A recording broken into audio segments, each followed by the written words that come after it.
Hey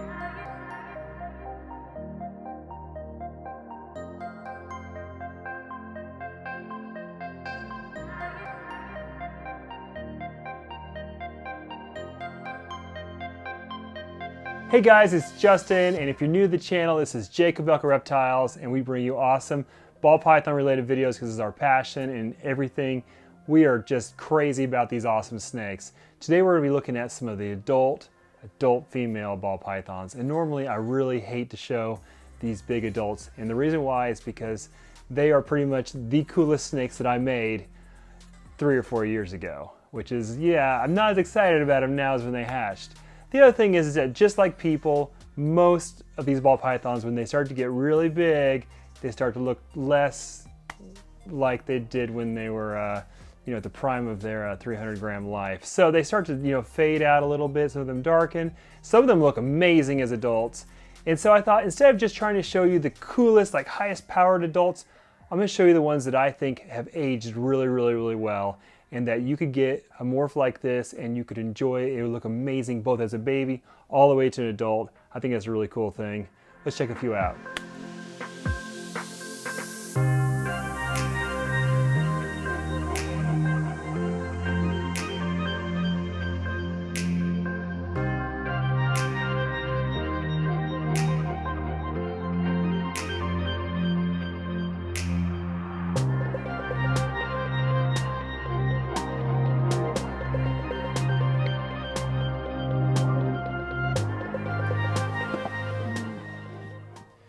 All right guys, so this is a hypo desert ghost, and this is actually a female that looks way, way better as it grows. It doesn't look nearly as good as a baby.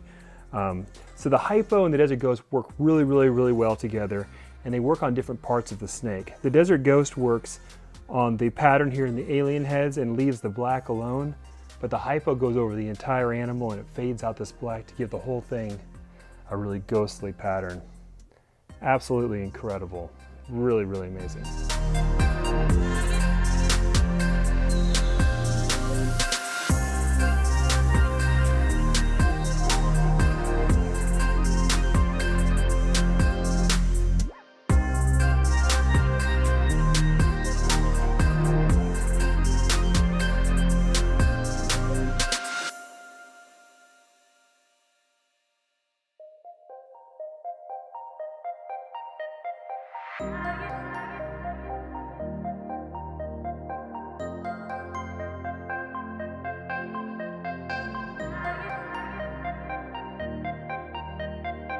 Okay, so this next one was really, really hard to make. Talk about some odds. And they got really lucky on a het-to-het pairing.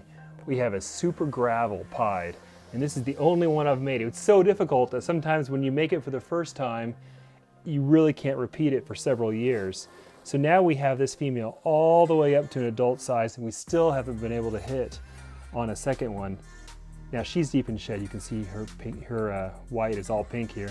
But she has this absolutely incredible Space Invaders emoji. Absolutely cool, really, really cool to see that. And just an amazing, you can see the super gravel coming through on the pied. It seems to be pattern neutral, so you can keep lots of pattern and make it that wicked super gravel in the pied without giving up anything. And she looks every bit as good as an adult as she did as a hatchling.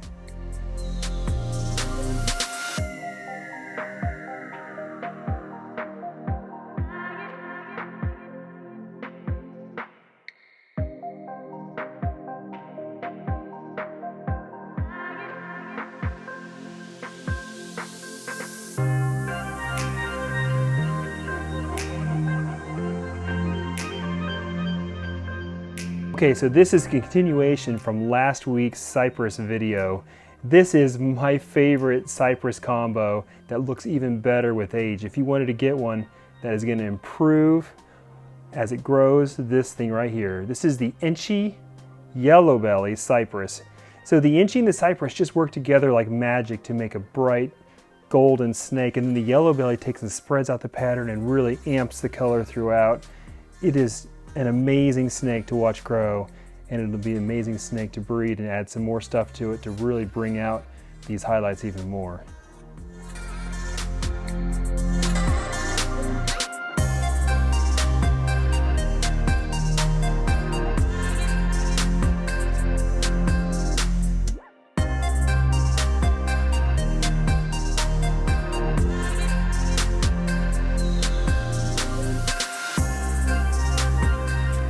Okay, so a common question we get is how many females does it take for a ball python project?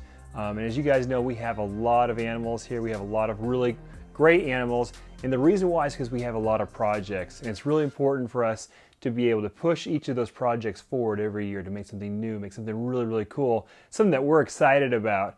So making those animals is really, really hard sometimes. Those odds are really, really long. So I'm going to show you guys an example here of something that's going to be really hard to make and why we need multiple tries to do it. So here's an animal that I've not shown on camera before. This is really, really cool. This is a firefly leopard spot nose red stripe het clown.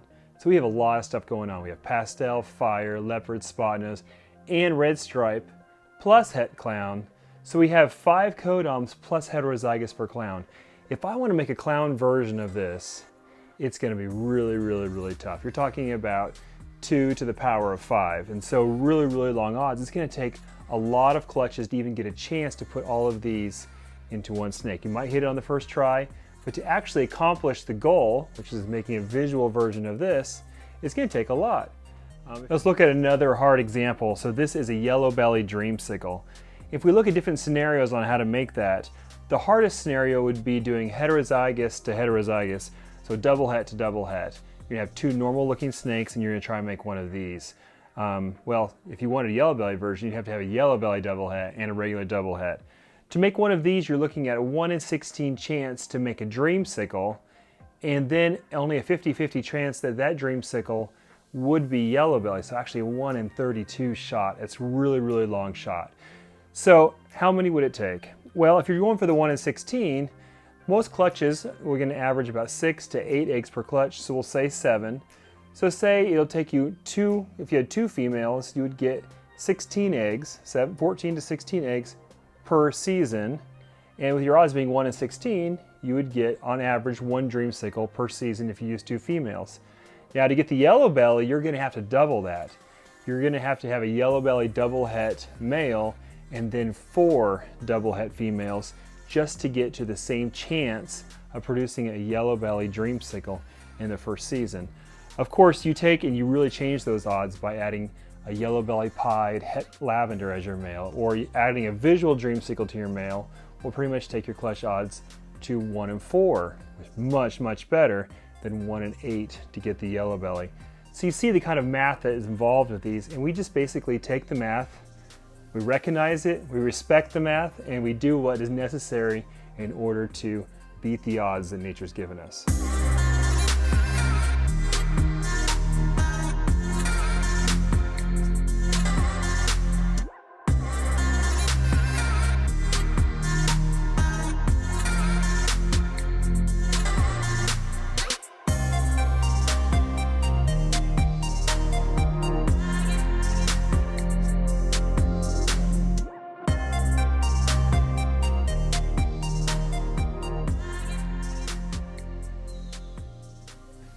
Hope you guys enjoyed that. Those are some of my favorite adult breeder girls that look amazing as adults. It's always a joy to open those tubs and see their glowing faces. Is that weird to say? Their glowing faces. It's really neat to see how some of them have grown up and they still look amazing. There's a lot of really cool stuff out there. And I guess in the end, all these combos we're making, we're really just trying to take them from where they are to make them just incredible as adults, just like some of these that you saw today. So that's really cool. Some of you might notice that I was mortally wounded this week. So there was a door that wasn't quite tall enough for me that Chase went straight under, but I couldn't make it. And you know, me looking down my phone, it causes me an injury. So that's a first world problem injury that I sustained this week. Hope you guys enjoyed the video, and we have something very special coming up for you next. The Pompeii reveal video is the very next one. Super excited. Also on the horizon is the Arlington show. This is in Arlington, Texas, mid-February. So stay tuned for that. Can't wait to see you there.